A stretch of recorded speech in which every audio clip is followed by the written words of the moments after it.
শঙ্করী কিচেনে সবাইকে স্বাগতম। আজকে আমি মটন কষা করব। বর্ষার দিনে আর কি করব, ঘরে মটন ছিল, মটন করছি, তেল কষা করব। প্রথমে আমি মটনটা প্রেসারে দিয়ে দিলাম।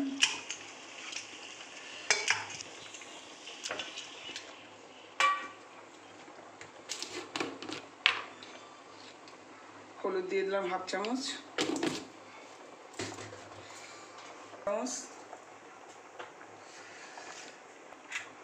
দুটো তেজপাতা, আর দিয়ে দিলাম লঙ্কার গুঁড়ো 1 চামচ,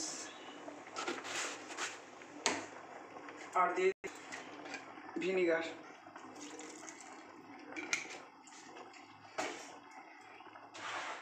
আমি জল দিয়ে দিলাম। আমি 6খানা সিটি দেব।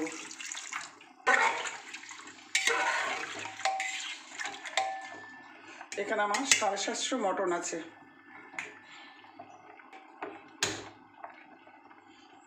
মটন কষায় দেবো, এই জন্য আমি একটু কাজু, পোস্ত আর চালমগজ এই একসাথে বেটে নিচ্ছি। আমার কাজু, পোস্ত, চালমগজ সব বাটা হয়ে গেছে। আমি শিলে বাটলাম, শিলে বাটলে খুব মিহি হয়।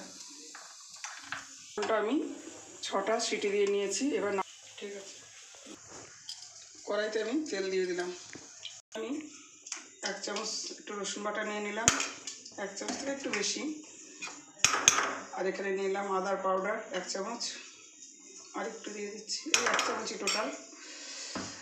এখানে টক দই নিয়েছি, টক দইটা চিনি দিয়ে ভালো করে ফেটিয়ে রেখেছি। এখানে কাজু, পোস্ত বাটা, চালমগজ একসাথে পেস্ট করে নিয়েছি। আর নিয়েছি এখানে কিছুটা কাঁচা লঙ্কা, টমেটো, আলু, একটু আলু ভালোবাসে। আর এই নিয়েছি পেঁয়াজ। এটা আমি বেরেস্তা করে নেব। গরম হয়ে গেছে।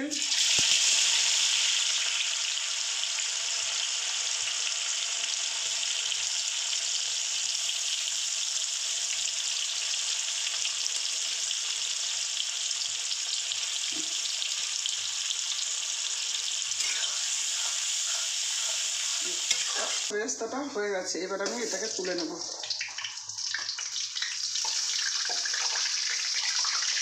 ভেজে নেব।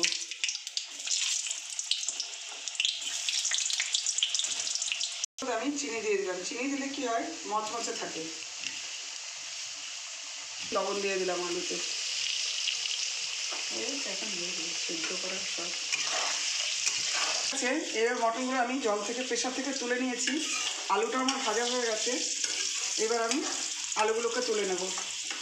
আলুটা আমি হলুদ দিয়ে দিয়েছিলাম অল্প করে।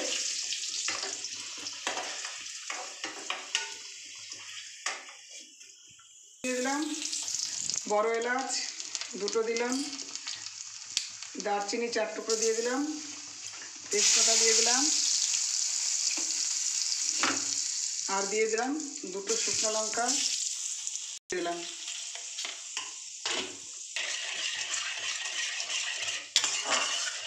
এবার দিয়ে দিলাম লবঙ্গ, ছোটো এলাচ সবই রেখে দিয়েছি, গোটা গোলমরিচ,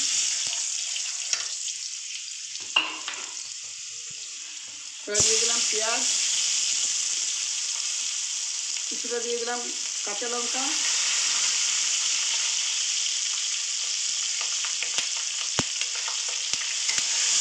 দিয়ে দিলাম টমেটো,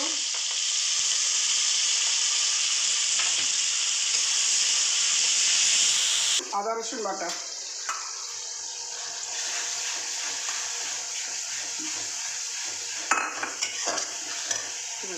টক দই দিয়ে দিলাম। টক দইটাকে আমি চিনি দিয়ে কিন্তু ফেটিয়ে রেখেছি। টক দই দিয়ে সঙ্গে সঙ্গে কিন্তু নাড়তে হবে, নাড়া কিন্তু ছানা হয়ে যাবে। আমি এখনও হলুদ দিই, লঙ্কার গুঁড়ো দিইনি।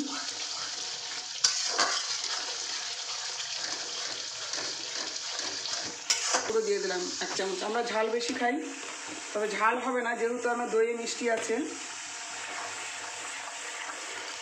আর আমি মাংস আলু একসাথে দিয়ে দিলাম, কারণ মাংসটা আমার সেদ্ধ হয়ে গেছে অলরেডি।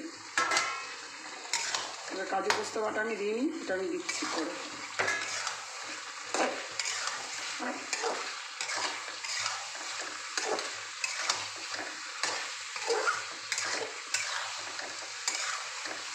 ঠিক আছে, কষিয়ে নিই। আবার এই কাজু পোস্ত বাটাটা দিয়ে দিলাম। কাজু, পোস্ত, চালমগজ,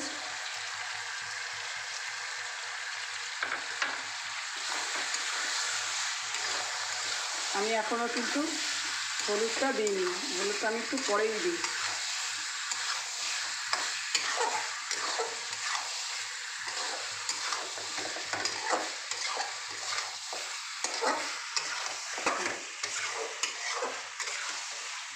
কষানো হয়ে গেছে। এবার আমি যে মাংসের যে স্টকটা রেখেছিলাম, মাংসটা প্রেসারে সিটি দিয়ে সেই স্টকটা আমি দিয়ে দিলাম। আমি এখন হলুদ দিইনি, এইবার আমি হলুদটা দেব।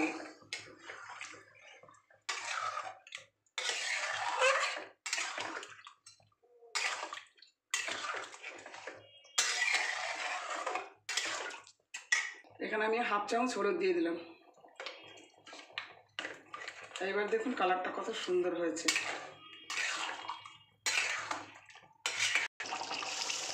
এবার আমি বেরেস্তাগুলোকে দিয়ে দিলাম।